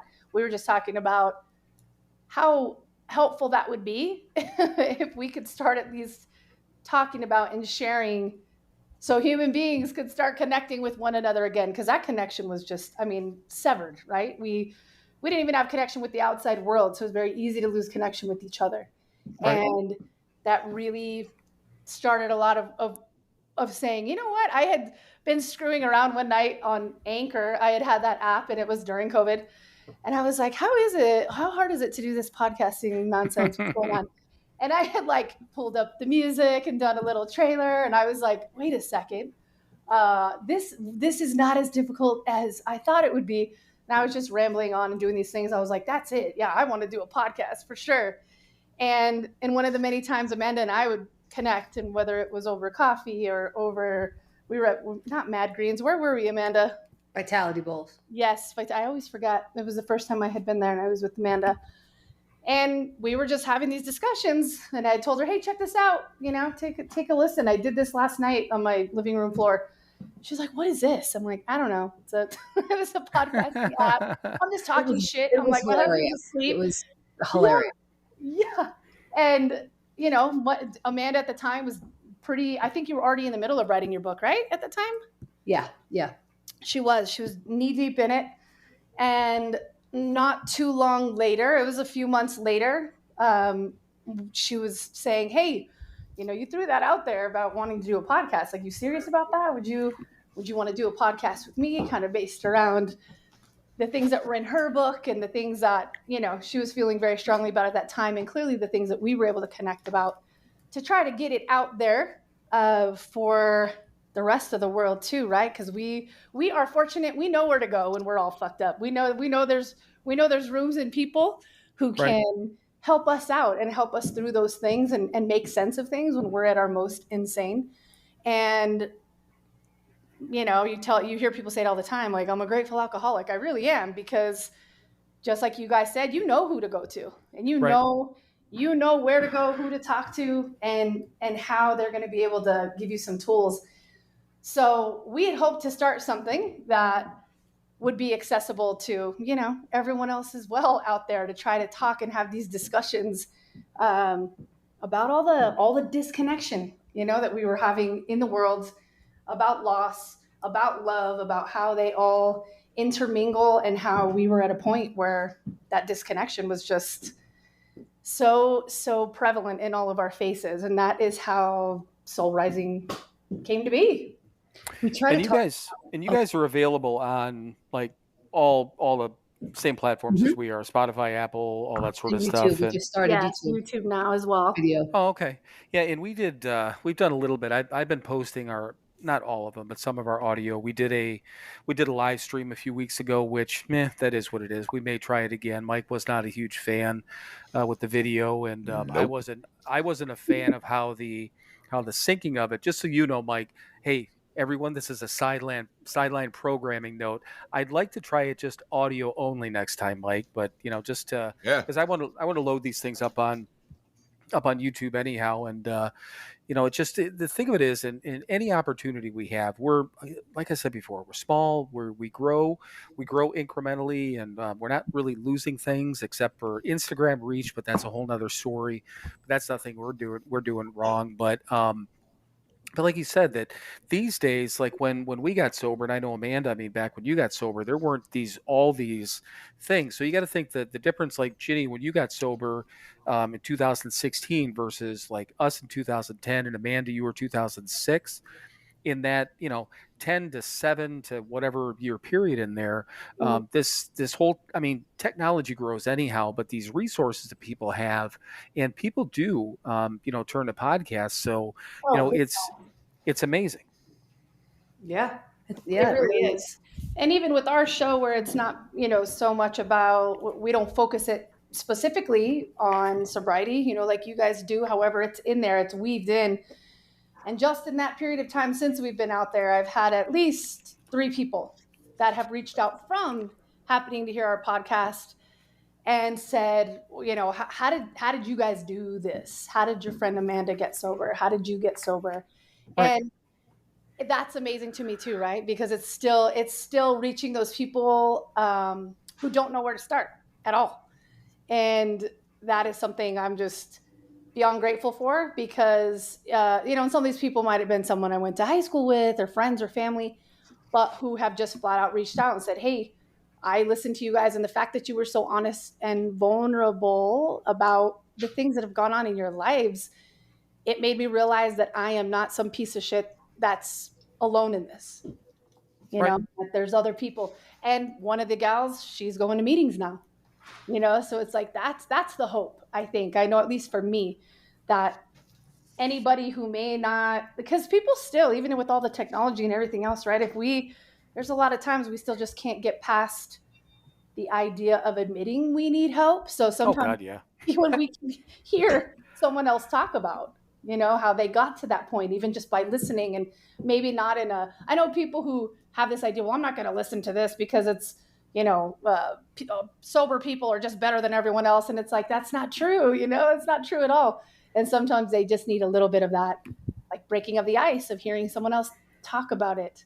So it's the same for you guys. I'm sure that there's people who say, gosh, how do I get sober? I wonder if I could find a podcast regarding this. They probably come across you guys and then they hear that and it makes it, you know, it's one step closer for them. So Right. that's huge. And you're right. I think the technology, the hope is that this can be one of the positive things that some of our chaotic things that have got on with technology and social media is a little bit shitty at times, but this right here, this is the good stuff. Right. Yeah, and it's I don't know, it's one of those things that you know, and it's it's an AA thing, you know, it's attraction, not promotion. So you know, people hear, you know, people hear that, I don't know, whatever it is, they hear you guys talking about a life thing, but also hear that you're sober and they're like, wait a second, what did they say? And then, you know, just having a general conversation. And you know, we've had people tell us that, you know, that, I mean, how many normies have come up to you, Mike? I mean, random people. They're like, yeah, we just like listening to you guys. Some people Right. have said, didn't somebody say they like listening to this because we're just fucking goofy or something? Or, Yeah. I don't even know. Right.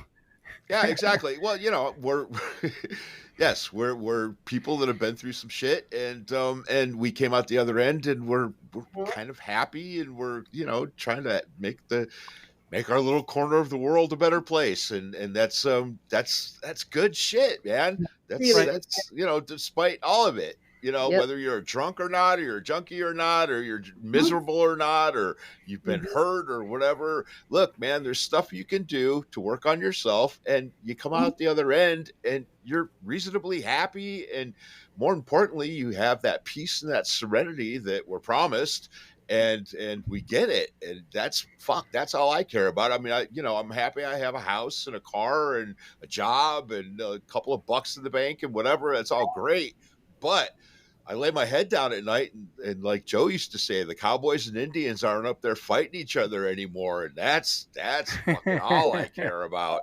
Right, that peace, that sense of peace that you've been able to, and like you said, you know, it's a constant thing. You sharpen up those tools to continue doing it, you know, daily reprieve. Yes. Right. And I'm going to go back to that since you brought it up. That word maintenance, is sharpening those tools. Old timer who graduated this program, but he used to say this sobriety thing, it's like a silver ball, right? And if you don't polish it, it's going to fucking tarnish. You've got to take that elbow grease every day and polish that silver ball. Otherwise it turns black. Right. Yeah. So that's the maintenance. It's just, you know, I've got to do work every day, you know? I mean, the way Bill and I were taught, we do 4, 5, and 8 to the best of our ability and won't ever have to do them again. But the rest of those steps, I've got to work every day, one day at a time. You know, I've said it a million times on here. I do 1, 2, and 3 before I get out of bed in the morning. I have to. I have to work those steps. You know, I hate when I hear people say, I worked the steps, past tense. Yeah, it's a design. Good for you. Good for you. You worked them. You're all done now, huh? Yeah. Well, I do 11. I do 10, 11, and 12 because those are the maintenance steps. No, man. No, I better fucking work 6 and 7 every day because I still have defects. Right. Totally. It's a design for living. The book says it's a design for living. It's interwoven. The steps are interwoven. It becomes, you live it long enough, it just becomes a natural part of your operating system. Yeah. Right. Yeah. So I shouldn't have to. You're right. I was actually telling my sponsor today, I was working on 4th step. I said, you shouldn't have to go back and do this big 4th step like every year or whatever it is. 10th step is for. You do it every fucking day. Right. And if something really is jamming me up and I can't clear it up in the 10th and it'll, you know, talk to my sponsor, whatever, then I take out my book and I freaking write it out. I write out a 4th step again. I do a 5th step. I do it. I take care of it like immediately. Yeah. Like I can't afford to sit on that shit. Like that'll kill me over time. Absolutely. You know, it's funny, Mike, and I think you'll probably be either you're going to laugh or you'll be proud of me or both. So I left, what day is it today? Today's Friday. So I left to come down here on Wednesday. I left at like 5 and drove all night. And I'm driving and, there's the time change and stuff like that, but I'm looking at it and it was about, what would have been, 10:30, my normal time, which is about the Mm-hmm. time that I go to bed. So I was listening to a podcast or some fucking music or whatever it was. And I'm like, ooh, I turned everything off. And I did my, I did my 10th step and I did my prayers like I was going to bed, Yeah.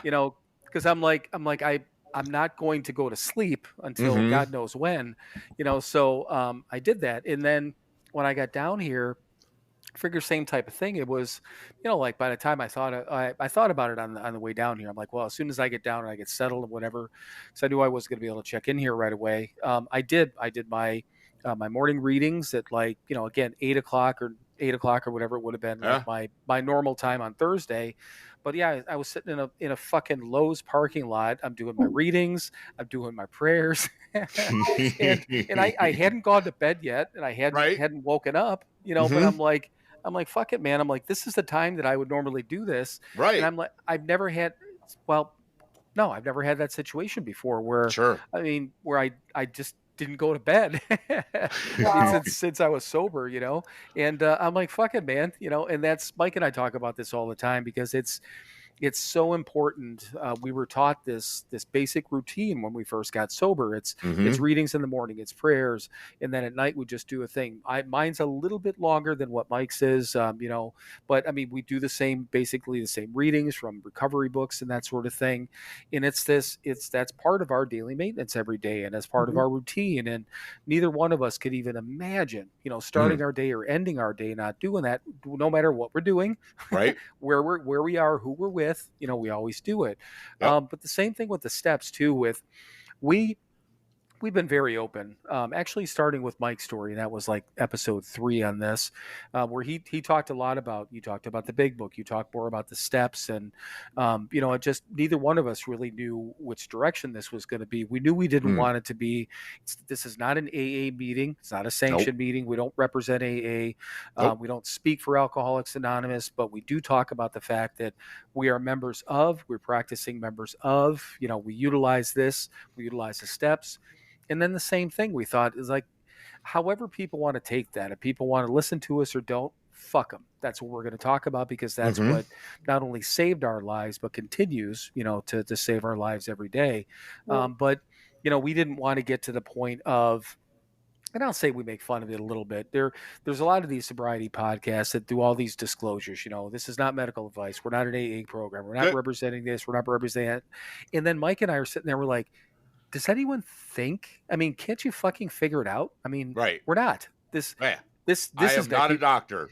And if you've ever walked into a I room thought I where was alcohol, a pharmacist for a while, but but yeah, if you've ever walked into a room of Alcoholics Anonymous, my God, they don't talk like we do, and they certainly are more structured than we ever would be. So, but I don't know. I mean, it's just all these different things. It's just we know what we need to do on a daily basis, and thank goodness, for this amount of time, both of us have had uninterrupted sobriety, Mike, right? For Yep. coming up on 14 years. If we're not fronting or anything, but just saying, April would be coming up on that. So. It's amazing.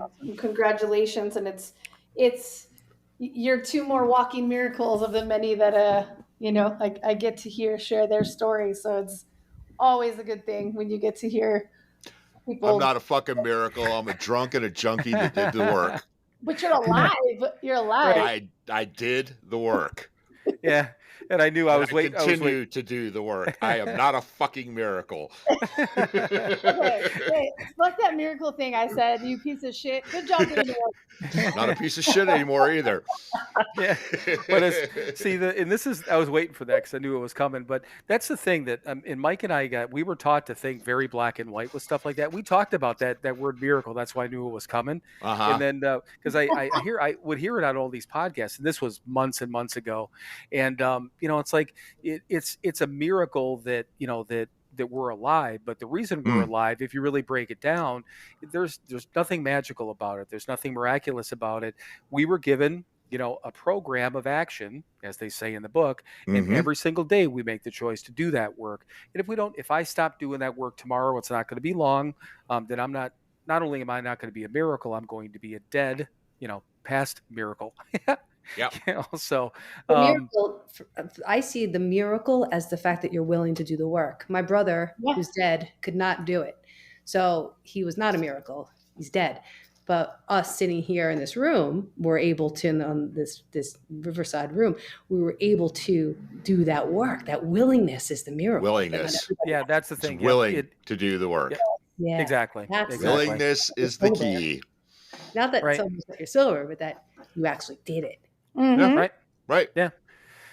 Yeah, and there's based on the way that and I mean Mike and I have we know each other pretty goddamn well at this point, but there's nothing in our past that suggests that there was any reason why we would have and I don't want to say bought into it, but a lot of people say that, but Mm. no reason that we would have wanted to come to our senses and be willing to do the work, but a big part of that was the people that we were surrounded by, which is that goes back to the point of what we were talking about, continuing to try to be an example. There's no bad examples, and hopefully we tend to be at least a morsel of a positive example every once in a while, right, Mike? Absolutely. Well, I just love what you guys are doing. The more talk about recovery anywhere that we can get it is great. More positive, yeah. Yep. more access to this. We don't need to keep it a secret. Like I don't even know how sold I am on the whole like anonymity thing. Like we're Right. not supposed to be talking about it like at a public level. Like what are we hiding? Why are we keeping this a secret? Like I saw this I think it was somebody talking about it on a podcast, and she was like, do we really think that somebody's going to judge the entire program of Alcoholics Anonymous if I relapse? Like that's what we say, right? Like, oh, we're protecting the program and blah blah blah, and somebody might say, oh, it doesn't work. Well, I feel like that it could be true. Somebody could say that, like, oh, well, she relapsed, so it doesn't work, and I'm not going to go. But like, am I that powerful? I'm not really sure that I'm that important and powerful that somebody's going to judge the entire program based on my life. I don't Right. know. It's a I good think we're point. doing people a disservice by keeping it so much of a secret. Yeah, we don't want to be running around shouting it from the rooftops because then, our egos will be running wild, all that kind of stuff. But like, I don't know, keeping it a secret is just killing people. So the more that you guys talk about it, the better. Yeah, and that's the whole anonymity thing. And again, we talked about that too. Is that I can't, based on what Alcoholics Anonymous says to the whole anonymity thing, I'm not supposed to bust you out or Ginny out or Mike out. I can talk about myself all that I want, but what I can't do, it's the same thing. I can't walk around and promote something in a company name, as if I'm part of the company, and by us, I can't go out there and do something on, as if I'm a representative of Alcoholics Anonymous, Exactly. I can. There's nothing wrong with me saying that I'm a member of. That's my choice, and if I fail. That's got to be for other people to take a look at and realize that what Mike just said, that person didn't do the work, or that person wouldn't do the work, or wasn't constitutionally capable of doing the work, whatever the deal is. But AA is protecting its brand is really what it comes Yes. down to, the same way any company would, but yeah, the anonymity part is just, as an individual, we're not supposed to bust somebody else out. If I walk up to you, if I'm in Yeah. wherever the fuck you are in Colorado, and I see you in a store, I'm like, hey, what's up, Amanda? I'm in Yeah. with one of my Normie's friends, Yeah. and they say, well, how do you know her? What my answer is always, it's a work acquaintance. That's all I would ever say. Exactly. Yeah. I've said that, I don't know how many times, because it's not my point to tell somebody that, oh yeah, she's a fucking drunk we had on our podcast. Sure. I mean, And it's damn true. proud. Yeah, it's true, but but it's not my place to out you on that. So And if somebody's So- going to judge a program based on like me relapsing or something, I think they're just probably looking for a loophole to like Well, not absolutely. do this. For an excuse Right. not to do it. Yeah. Right. Well, and everyone's always looking for that, that's a shortcut. Well, it didn't work for him, so it's not going to work for me. Yeah. That's fine. That's cool. Mhm. Yeah, but So- and everybody has their own path too. I mean, like this is not the only way to get sober. I'm sure you guys talk about Right. that all the time. Oh, There are a lot of absolutely. people out there doing all these Yeah. other programs. I personally am not willing to try it, but like there are people who do it. So Mhm. it's up to them. Well, and that's the other big thing there is we talk a lot about AA, we talk about the steps, we talk about the fact that it's what we do, but we've never tried to say that people have to do this. We make suggestions to people about what worked for us, Yeah. but that's the only thing we can say. This is what worked for us, and this was our experience. Exactly. But we've had people on here that are non-AA, found different programs, found different paths, literally. But the thing of it is, and Mike says it all the time, right? Just as long as you're not out there, hurting other people. How do you put? What do you say, Mike? Not hurting other people, doing everything, and blah blah Yeah, blah. Right? as long as you're not, making things worse for other people, and you're making yourself better and making things better for the people around you. I don't give a fuck how you got there. Right. Exactly. I don't Yep. care who you are, what you do. Yeah, as long as you're not out there hurting people, you're good Yeah. with me. The solution is the same, as they say. So, so what else, guys? What else, and just anything else you guys want to either quickly wrap up with, get out to people? I will have your websites, the Instagram pages, everything in, obviously in the description. Anything else you wanna let people know before we wrap? No, I don't think I have anything else, Ginny. No, I don't think so either. Just that that they are not alone. That there's a bunch of us people out here that have been in places that we're not anymore, and Right. that there are many avenues for them to not be in that space anymore. They don't have to do it by themselves, and there are people willing, if they are willing to, share those tools, and they don't have to drink another day if they don't want to, or use another day. Agreed. Right. Damn right. Damn fucking Damn Skippy, as they say, Yeah, right? Skippy. All right. So, Amanda and Ginny, it is time for us to be quiet for a couple of seconds here, or a couple of minutes, and Mike is going to run us out of here, right, Mike? Absolutely. All right. Well, thank you for listening to another episode of Sober Not Mature.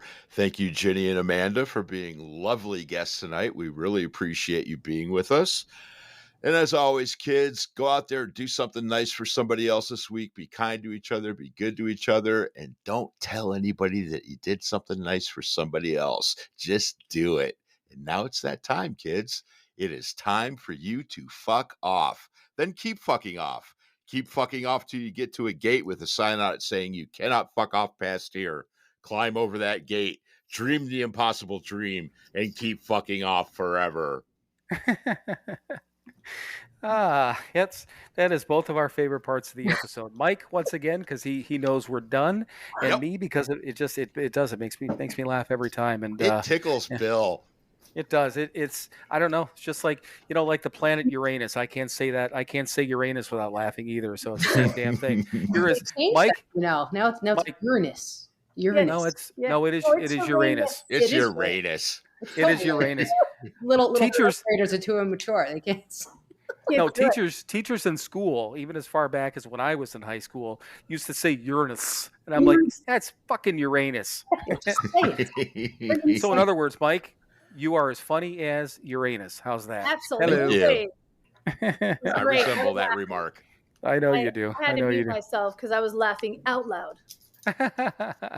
No, that's cool. But seriously, guys, thank you very much. I know we went through kind of a little bit of back and forth to try to get everything obviously set up and organized for this, but we really, really appreciated having you guys on. And everyone listening, please make sure to check out the description. Jenny, I know we didn't have a chance to talk about your furniture store, That is but your all right. website. Your website's in the description. Amanda's website's in there. Both of your Instagram pages plus the podcast Instagram is on there. So follow them, visit them, do all the good things with them. And seriously, thank you guys. Okay. Thank you guys Thank you so much for having us. This So has much fun.